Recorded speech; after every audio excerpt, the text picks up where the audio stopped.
Miami Condo Mondays is a live podcast on the first workday of the week at 4 p.m. South Florida time.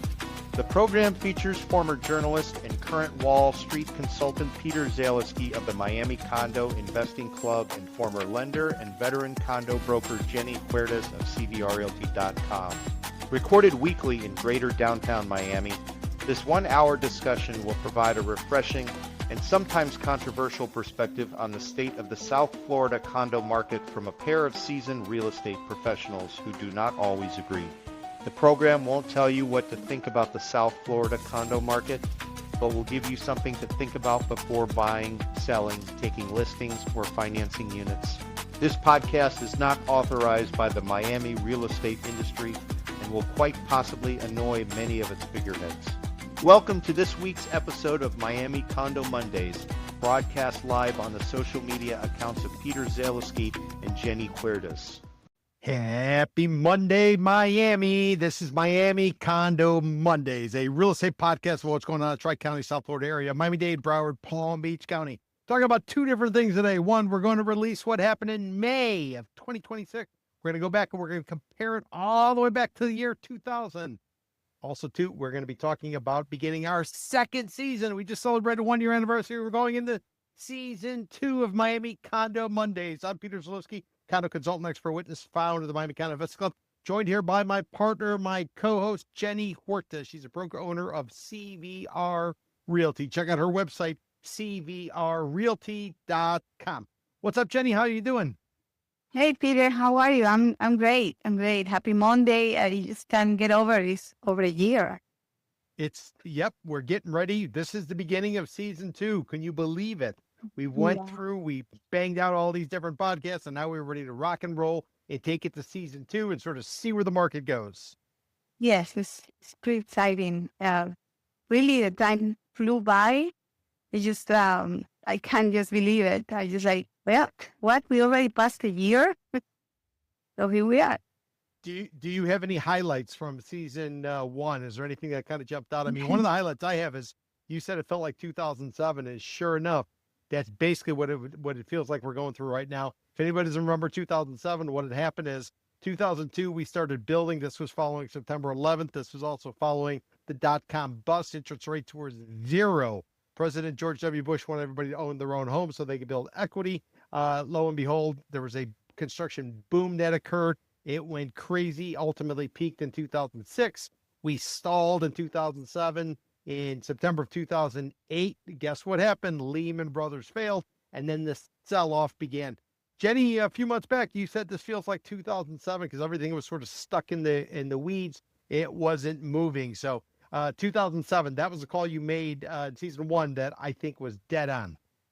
Yes, that's definitely one of the highlights because I didn't really have to really look at the numbers. It's just the feeling on the market. And it's still there. It's like this 2007 feeling is being stretching for this month and waiting for something big to happen, like it really, really makes the whole thing to say, oh, wow, yeah, it's happening, it's bursting, it's a lot of inventory, it's the people are ready to buy. We're just waiting for that moment.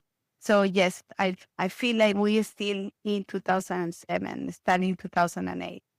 You know, Jenny, just to give everybody a refresher. So we sort of look at the world from a condo market perspective in one of two seasons. One, you got the cold, you got the dry, you got the parties, which is the winter buying season.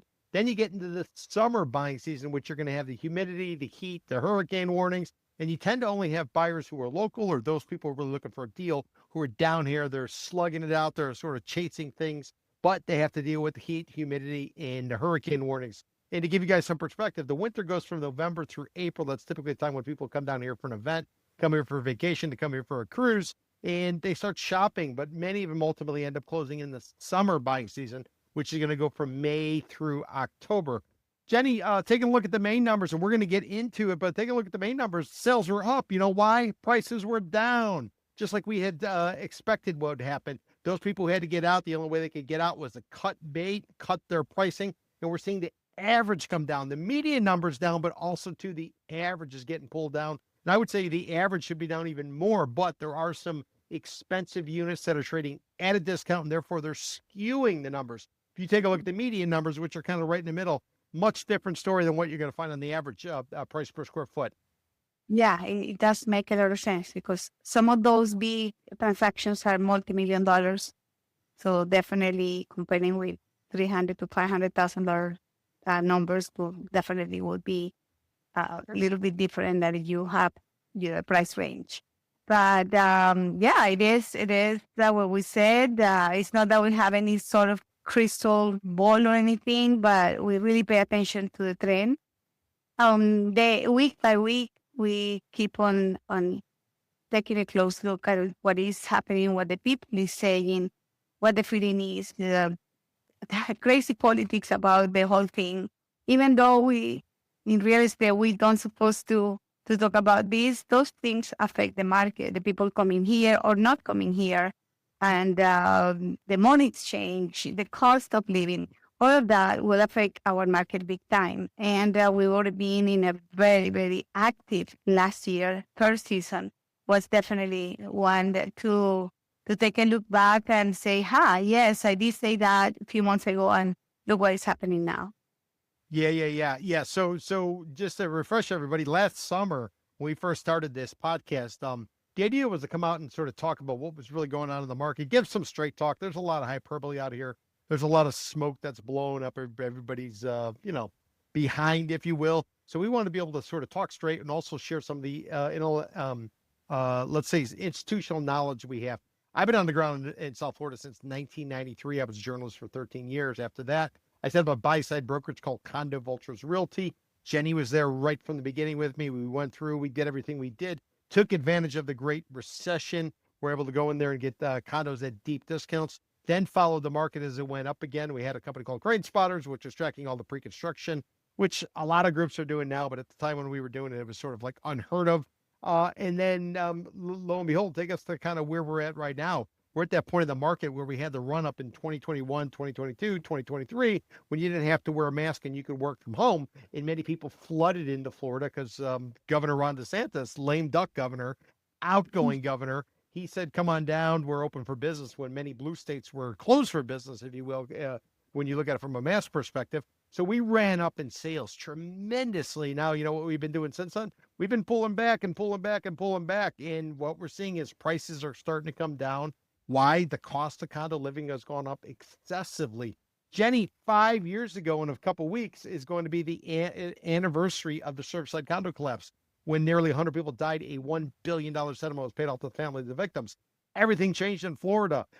Insurance companies have forced through a bunch of new regulations, a bunch of different requirements related to transparency, both sharing with unit owners information that the board of directors has, as well as doing mandatory inspections, which are regarding life safety issues, giving people an idea, what is the shelf life? How long is something going to last? Whether it's the roof, it's the facade, it's the electrical, all that type of stuff, associating a dollar amount with it, and then turning over a report. And these reports are done by licensed architects, licensed engineers. You turn them over to the board, and the board, back in the day, they could defer, they could, overrule whatever the experts say. Now they have to implement it. They have to fund it. They have to begin the work to make sure we don't have a repeat of the Champlain Tower South, which was that tower that went down in Surfside 5 years ago. So, Jenny, the cost of condo living, it has gone up. It's cheaper to rent than it is to buy a condo, at least at the pricing those buyers of 2021, 2022, 2023 paid. And that is really the rub right now.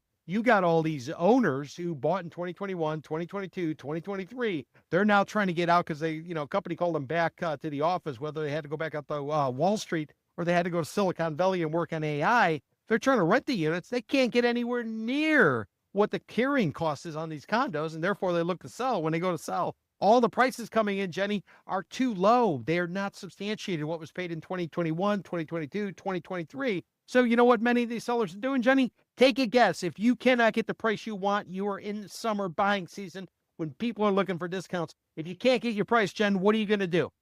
Capitulate. You're going to what? You got to capitulate. You're going to say, okay, let's be aware that you're going to lose money and maybe make it somewhere else. Or you're going to take your condo. You're going to take your condo off the market. People are taking off the market. Yes. And that's happening a lot. Actually, I seen it because I'm actively looking for these particular buildings and deals for buyers that I'm working with. And I noticed that the inventory that I wanted to see on that specific lane is being expiring, and they're not have no interest in selling it. And unfortunately for them, that's not gonna get better. It's probably gonna get worse. So yeah, that's what And happened. Jenny, like we said, our base case coming into the summer buying season of May through October was those people who needed to sell, they were going to have to be bold and cut their price, or they're going to have to wait until we're talking turkey, we're talking stuffing, we're talking cranberries, and I'm talking about November. I'm talking about the winter buying season. You know why, Jenny? This week, FIFA World Cup begins. Miami's hosting a bunch of different matches. Supposedly, people are coming to town, but if you read the reports, hotel occupancies down, prices of FIFA tickets up. So much so that nobody wants to buy them. So much so that FIFA supposedly is trying to sell the tickets on the secondary market because people aren't buying the tickets. It's going to cost you $250 to park for a soccer match over at the Hard Rock Stadium, or you can basically take that $250, you go somewhere else, you average a grand old time. Why would you go there and actually spend the money there? And more importantly, Jenny, developers and sell-side people, they think they're going to be selling their condos now that the World Cup is in town and everybody's coming here. I don't think people are going condo shopping. I think they're focused on their team if they've actually come and if they have the cash to visit. I mean, Jenny, a hamburger, $20 for a hamburger, throwing up fried. That's an extra $5. Throw some tax and tip on it. You're out the door for $35 for a hamburger. Who the hell wants to go condo shopping if your ticket, if it's $250 to park at the match, to get inside is going to be $1,000 or whatever it is. A beer will probably cost you $30-40. Do you really want to go and try to buy a condo in this market, especially when gas coming in at $5 a gallon? Yeah, I don't think that's going to play out, Jen. I do not think that's playing out for all these sellers and these developers who got their fingers crossed and they're wishing and they're hoping and they're betting poly market that ultimately they're going to be able to find buyers. Right. You know what? At the end, Miami is going to be the home of the few games, and it's all about the marketing and getting the people excited. I'm a soccer fan, so I am super happy. I went to see the FIFA Museum at the Freedom Tower, and I feel excited because I am one of them. As far as people coming here to buy a condo, no, probably not, or probably yes, few of them. But they're gonna see the city and the excitement, and they may get excited about the place. Yep. Miami doesn't need too much to be, I mean, they have a great marketing. This is a great city. It's expensive, yes. It's for everybody, definitely not. That's what is the difference. I think that the people that have the means, they don't care about paying $3,000 for a ticket. FIFA knows that. And they are banking big time in this particular World Cup. I really think it's ridiculous because everybody should have the right to go and see a game. But again, it's all about the money. So I think people is gonna, if their team doesn't make it to the next round, they may have a few extra days to take a look. I'm not sure they're gonna buy it, but to take a look at what is happening in the city. Jenny, I'm pulling up an article. It's coming out of Newsweek. It just came out on the 29th of May. We're recording this on the 8th of June, so it's a week later. Let me read you the headline. World Cup host cities face flop. F-L-O-P, the F word, as hotels struggle. As hotels struggling, tickets unsold. Let me read you the first couple graphs coming from Newsweek. And what it says is less than a month until kickoff, and some host cities for World Cup are facing a potential flop as hotels are struggling to shift rooms and thousands of tickets remain unsold. Jenny, I read a story saying there were 115,000 unsold tickets in the United States for the FIFA World Cup. And then because of some discounting in the secondary market, they were down to 30,000 unsold seats over at Hard Rock Stadium where Miami's hosting its matches. I think the seating capacity is somewhere in the vicinity of 60,000, just to kind of give you context. So a little bit more. The tournament's set to be the largest ever stage, taking place in 16 host cities across North America and featuring 48 teams and 104 matches. But there have been some concerns that the scale of competition is not necessarily translating into tangible interest. It's high pricing across tickets and hotels could be your barrier